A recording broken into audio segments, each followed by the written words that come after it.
이후에 가장 먼저 하고 싶었던 게 여기 싱글파이어 채널에 출연하는 거였는데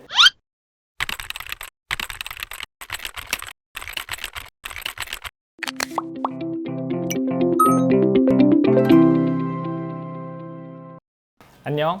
난 지난주까지 게임 기획자로서의 삶을 살다가 이제 막 퇴사하고 온 신상백수 김민재라고 해. 좀 너무 좋으면서도 한편으로 좀 약간 현실감이 없다 그래야 되나? 다음 달에 월급이 좀 안 들어오는 게 확인이 돼야 좀 더 익숙해질 것 같아. 나는 내가 좋아하는 일, 즐거워하는 일을 하면서 살자가 모토야. 좋아했던 게임을 업으로 삼고 싶어서 게임 업계에 취업을 하게 되기도 했어. 일이 됐든 투자가 됐든 직접 부딪혀보고 시행착오도 좀 겪어보고 하면서 그렇게 배워나가는 사람인 것 같아. 나 같은 경우엔 아이온이랑 리니지라는 게임에서 게임 기획을 담당을 했어. 게임에서 보여지는 모든 내용들의 처음 시작과 끝을 약간 관장하고 계획하고 진행하는 역할이라고 보면 되는데, 뭐 신규 시스템, 그리고 신규 이벤트 등을 좀 기획을 하고 기존의 게임 안에 있는 수치들을 조정하는 밸런스 기획도 했던 것 같아. 아무래도 게임에서는 게임을 하는 게 또 어떻게 보면 업무의 일환이기도 해서 오히려 하지 않으면 약간 직무유기, 열심히 게임도 해야 되고, 어렸을 때 좀 집이 유복하지 않아서 좀 가난의 무서움을 알기도 했고, 취업을 해보니 내가 원하는 일만 할 수도 없거니와 내가 원하는 나이대가 될 때까지 일을 할 수 있다는 보장도 없는 거야. 나를 지키려면 내가 원하는 때 원하는 일을 정말 선택적으로 하려면 기본적으로 경제적인 기반을 좀 닦아놔야겠다. 그게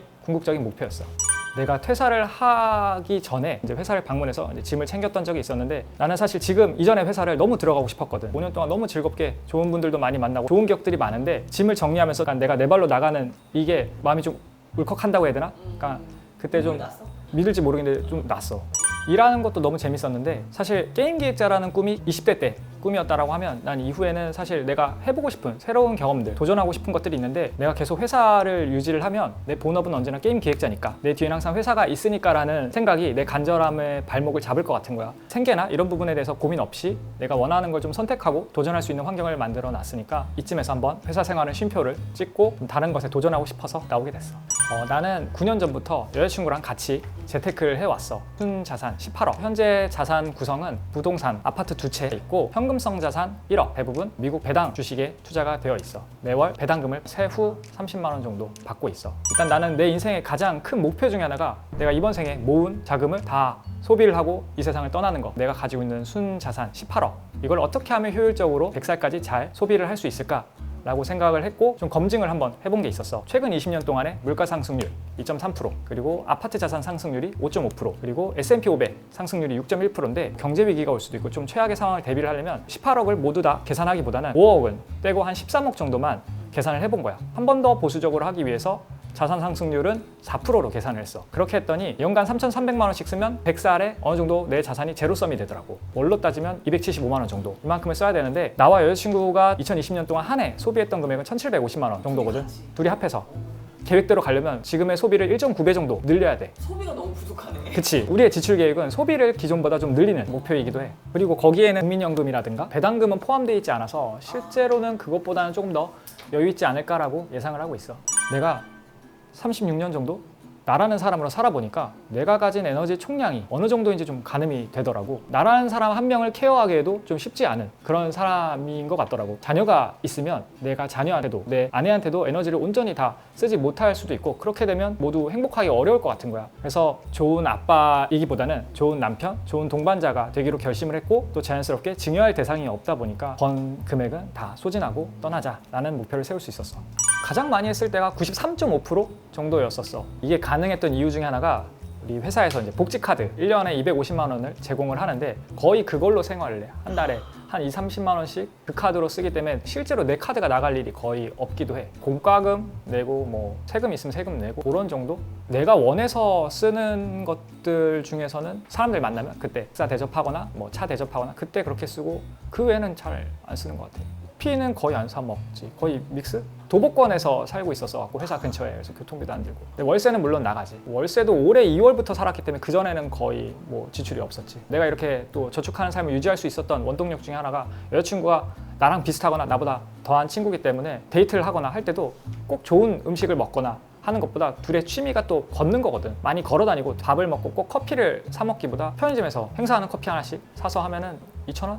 으로 두 명이 해결이 되니까. 저축 커뮤니티에서 만난 건 아니지. 아, 그치. 운이 너무 좋았다고 생각해. 그럼 이제 둘이서 순수하게 저축한 금액만 1년에 1억 넘는 거야? 그치. 1억에서 많게는 1억 3천?